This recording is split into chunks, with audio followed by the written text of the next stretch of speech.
Le mouvement a mobilisé en 2011 des milliers aux États-Unis et en Europe, mais depuis lors, on en a peu entendu. Le fait que les académiciens en parlent disent que le mouvement n'est plus aussi actuel. Faute de structure, par manque de figure centrale ou de leader, une mort trop douce a suivi.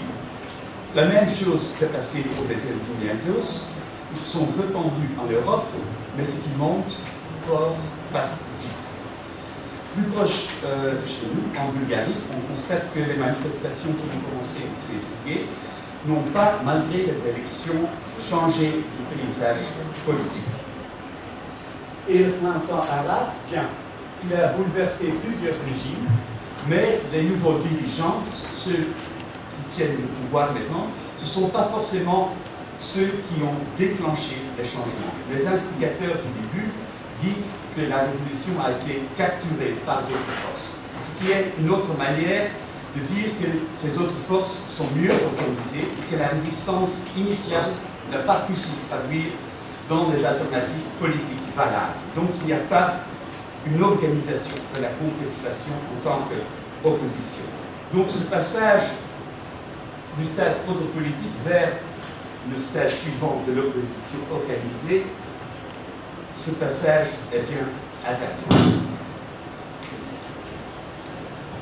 Le bilan de ces cas cités montre un élément récurrent, c'est-à-dire une attitude ambivalente envers le pouvoir.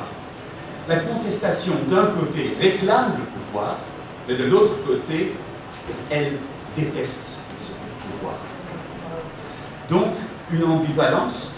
On est en désaccord avec le pouvoir, on en souffre, cela est senti comme injuste, et donc il faut renverser le régime, chasser les despotes, réclamer le pouvoir qu'on aspire, mais ce pouvoir qui est en place